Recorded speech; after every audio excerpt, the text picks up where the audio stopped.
Good morning. This is Father Stephen Kelly from St. John's Church in Detroit. We're continuing our series of daily morning meditations where we generally look at one or another of the lessons that are assigned for morning or evening prayer, what is known as the Daily Office Lectionary. Today for Friday, let's continue with Matthew's Gospel, right? We spent the last couple of days looking at our Lord's passion, his agony in the garden, his trial, his carrying the cross, his crucifixion, and his death and burial. So let's not leave him here leave him there because he didn't stay there. Let's jump into Matthew chapter number 28, beginning at verse 1. At the end of the Sabbath, as it began to dawn towards the first day of the week, came Mary Magdalene and the other Mary to see the sepulchre. And behold, there was a great earthquake, for the angel of the Lord descended from heaven and came and rolled back the stone from the door and sat upon it. His countenance was like lightning, and his raiment white as snow. And for fear of him the keepers did shake and became as dead men. And the angel answered and said unto the women, Fear not ye, for I know that ye seek Jesus, which was crucified. He is not here, for he is risen, as he said. Come, see the place where the Lord lay. And go quickly, and tell his disciples that he's risen from the dead, and behold, that he goeth before you into Galilee. There shall you see him. Lo, I have told you. And they departed quickly from the sepulchre with fear and great joy, and did run to bring the disciples word. And as they went to tell his disciples, behold, Jesus met them, saying, All hail. And they came, and they held him by the feet and worshipped him.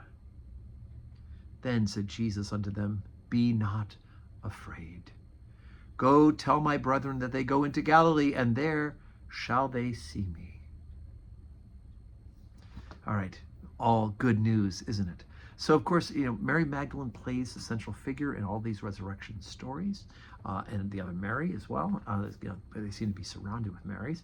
And, of course, in Matthew's account, we actually hear the stone. We hear the angel rolling away the stone. We see the angel rolling away the stone, whereas the other Gospels don't record that for us. The other Gospels record the fact that they get there and the stone's been rolled away. So again, Matthew's telling this story as one who's a witness of the resurrection. He's a witness in the teaching of Jesus, but of course he's not in this particular story, is he? He is among the disciples whom Jesus will appear to soon, but not quite yet. So he's received this story from the Marys. Also interesting, the angel says to them, go in and see that he is not here. And we have no account of them actually going into the tomb in this one. They, in fact, just go and they rush off to tell the disciples the news that they've received. But then they see Jesus. And, of course, what's in common with all the gospel accounts is that Jesus sees them and he bids them peace. Be not afraid, right? And so there's this wonderful thing that they fall down and they worship him. Now remember, whenever angels appear in stories in the Old Testament, people make the mistake and try to worship them. And the angels always stop them and say, no, worship is due to God alone. But Jesus receives their worship. Why? Because worship is due to God alone.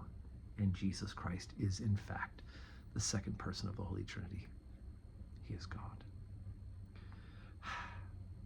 But there's more coming up. So we do have today a wedding, a Friday wedding at 1 o'clock. And so Laith and Natalie are getting married at 1. And of course, members of the parish and friends and family are going to be here to celebrate the joining together of these two in holy matrimony. And that's our public worship for the day. And it will be live streamed at 1 o'clock.